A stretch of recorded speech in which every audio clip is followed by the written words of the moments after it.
വലിയ മെനക്കേട് പിടിച്ച പണിയായത്. പാത്തും പതുങ്ങിയും ചെയ്യണം. ഒരു നെല്ലടയ്ക്ക് വ്യത്യാസം വന്നാലോ കാശിന് കൊള്ളത്തില്ല. ഞാൻ നിർത്തിയതായി ഈ പണി. നിങ്ങളൊക്കെ ജയിലിൽ പോയ പിന്നീട് വേറെ ആർക്കും ചെയ്തു കൊടുത്തിട്ടില്ല. വയസ്സുകാലത്ത് പോലീസിന്റെ അടികൊള്ളാൻ വയ്യ. ഇത് പിന്നെ അരിയാരിക്കാൻ നിർബന്ധിച്ചുകൊണ്ട് ചെയ്തെന്നേ ഉള്ളൂ. പിന്നെ എന്തു വന്നാലും നിങ്ങൾ എന്നെ ചതിക്കില്ലെന്ന് ഉറപ്പുണ്ട്.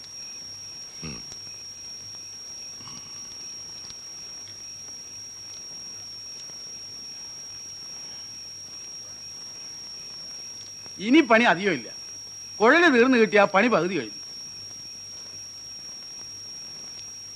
കോട്ടമൊന്നുമില്ലല്ലോ.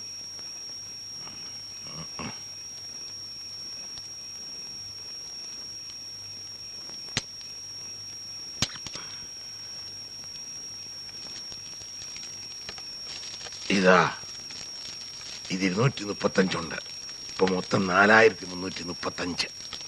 ഇങ്ങനെ 100, 200, 300 അല്ലാതെ ഒരുമിച്ച് കൈ കിട്ടിയിരുന്നെങ്കിൽ എന്തെങ്കിലും ഉപകാരത്തിനുണ്ടായേനെ. പണ്ട് ഒരുപാട് തന്നിട്ടില്ലേ കൈ നിറച്ച്, പറഞ്ഞതും പറഞ്ഞതിന്റെ ഇരട്ടിയും. ഇപ്പോ നിവൃത്തിയില്ല. ലോട്ടറി വിറ്റുണ്ടാക്കണ കാശ. പട്ടിണി കിടന്നിട്ടാണെങ്കിലും പറഞ്ഞ കാശ് തരും, കൈ കിട്ടണ പോലെ. ഇങ്ങനെ പട്ടിണി കിടന്നും കഷ്ടപ്പെട്ടും എന്തിനാക്കാ ഈ തോക്കുണ്ടാക്കുന്നത്? ആയ കാലത്ത് കൊന്നും കൊലവിളിയും നടത്തി കുടുംബം പോയി. 12 കൊല്ലം ജയിലിൽ കിടന്നു.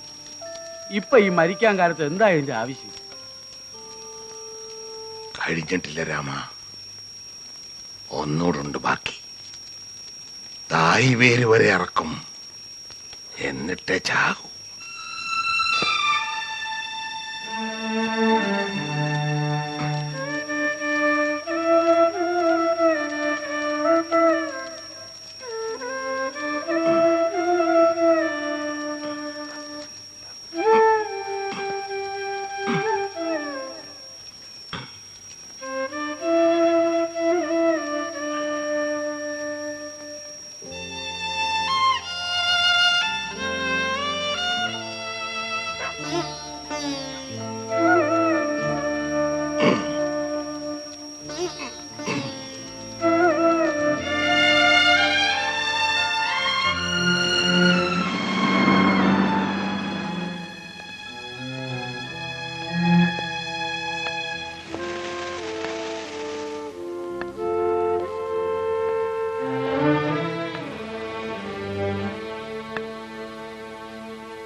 എന്താ എന്ത് എന്ത് വേണോട്ടോ?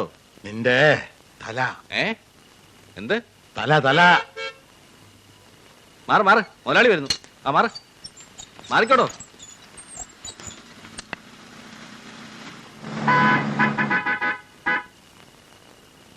വഴിന്ന് മാറി നിക്കടാ, മാറി നിക്കണം. വഴിന്ന് മാറി നിക്കടാ പട്ടി. ശരീരത്ത് തൊട്ട കൊന്നുകളി ഞാൻ. അന്നീ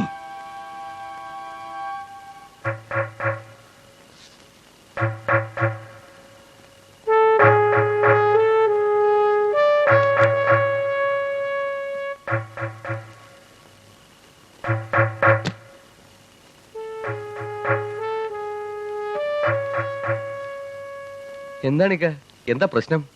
മാറിത്തരും, പിടിച്ചു മാറ്റരുത്. താൻ അത് പോടോ, അതിനും മാത്രം ഒന്നും ഉണ്ടായില്ലല്ലോ. വാ വന്ന ചോദിക്കട്ടെ, ഇക്ക എന്തിനാ വന്നത്? എന്നെ കാണാനാണോ? ജയിലിൽ നിന്ന് ഇറങ്ങിയിട്ട് 2 വർഷം കഴിഞ്ഞു, ഇന്ന് വരെ വന്നിട്ടില്ല. പിന്നെ ഇന്നോ എന്റെ പട്ടി വരും. ഇക്ക ആകെ പരിഭവിച്ചിരിക്കുക. ഇതാ ഇത് വെച്ചോളൂ. അലിയാര് പിച്ച വാങ്ങിയിട്ടില്ല, കൊടുത്തിട്ടേ ഉള്ളൂ. 12 വർഷം കിടന്ന് ജയിലില്. 14 വർഷമായിട്ട് എന്റെ കുട്ടികൾ കിടക്കുന്നു.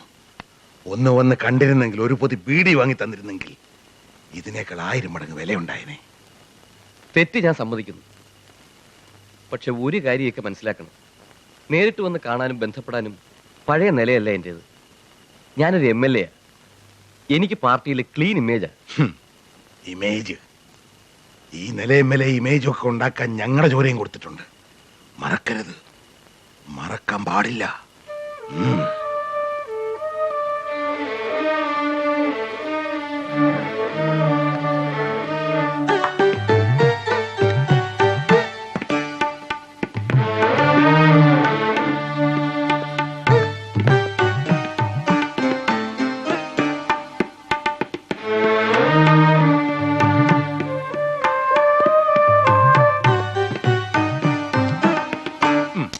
അയ്യോ ബാബ, കൊലച്ചതിയാണല്ലോ ചെയ്തത്.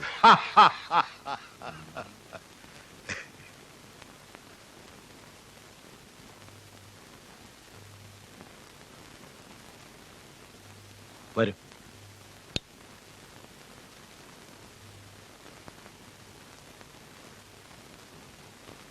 ബാബ, ഞാൻ ഇന്നലെ പറഞ്ഞയാള് ജോർജ് മാത്യു.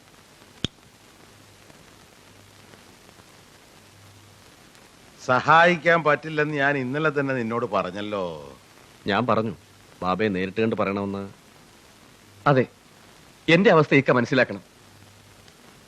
10 കൊല്ലം ഞാൻ കാസിം സേട്ടിന്റെ കൂടെ നിന്നു. അയാളുടെ ബിസിനസ് ഇവിടെ ഞാനാ നോക്കി നടത്തിയത്. എനിക്കും എന്റേതായ ഒരു നിലനിൽപ്പ് വേണ്ടേ? അതുകൊണ്ട് ഞാൻ സ്വന്തമായി തുടങ്ങാൻ തീരുമാനിച്ചത്. അത് തെറ്റാണോ ഇക്ക? കാസിം സേട്ട് എന്നെ കൊല്ലും. എന്നെ രക്ഷിക്കണം. കാല് പിടിക്കാൻ ഞാൻ. എന്റെ ജീവൻ രക്ഷിക്കണം.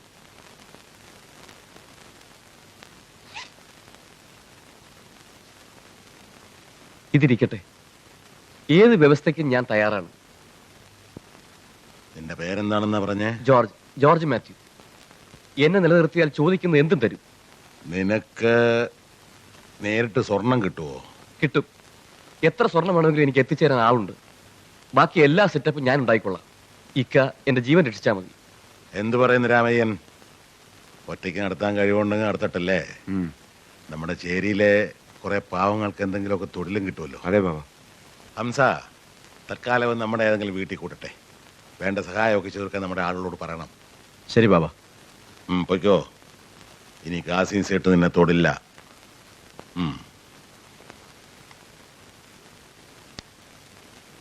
കൊണ്ടുവച്ചേരാ.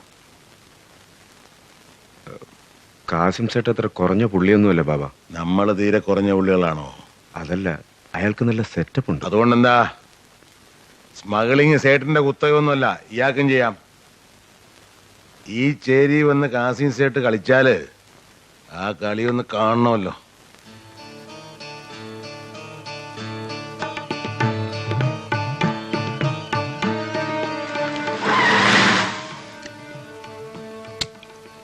ബാബ, കാസിം സേട്ട്.